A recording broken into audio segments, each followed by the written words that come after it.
northern Peru, 1987. Archaeologist Walter Alva uncovers the lost tomb of the Lord of Sipan. Intact and untouched by thieves, this burial place is considered one of the richest in the world.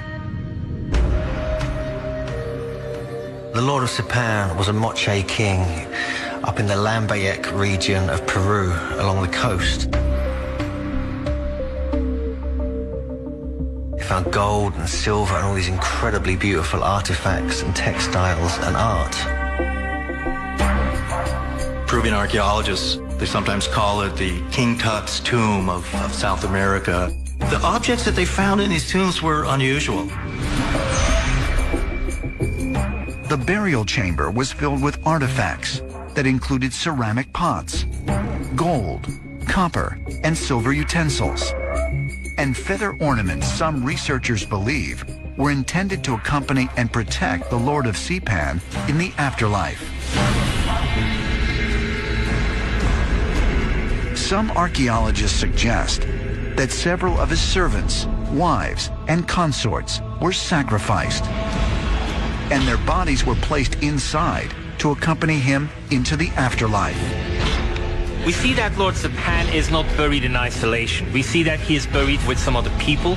And so when we extrapolate from this and when we realize that other cultures have been doing the same kind of schematic, what we're seeing is that these people believed that the afterlife was very much a physical place. It was believed that he would have needed some of these helpers. It is believed that he would probably want to be reunited, if not united, with his most immediate family and some of his most trusted advisors.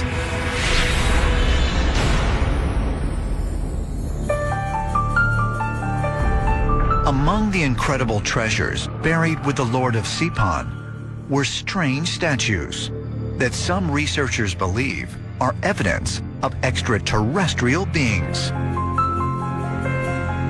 As well as servants and all the artifacts, they even found these strange, kind of weird anthropomorphized figurines that some people say resemble beings from other worlds. They show bug-eyed people who do not look like a normal human. So you have at Sipan really a tomb that seems to show extraterrestrial beings, anthropomorphic beings that are half animal, half human, and people who don't look like a normal human being, that look like extraterrestrials.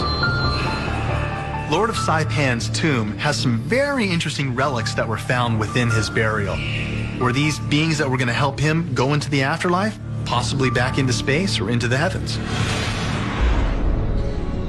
The Lord of Sipan's disciples believed that he was not a mere mortal, but actually half God and half man. But specifically what is of interest is that he has a face mask which is made of gold, and his body largely is dressed with copper shielding. So all of a sudden we see somebody whose that body is meant to resemble clearly something else, a shining one, the divine being which he was once believed to be, but also which in death he was believed to once again become. Was the Lord of Sipan really half man, half God, as his followers believed? And might the figurines found in his grave really represent the ancient ruler's extraterrestrial origins? If so, is it possible that this tomb, like the ones found in Egypt, really served as a portal to the stars?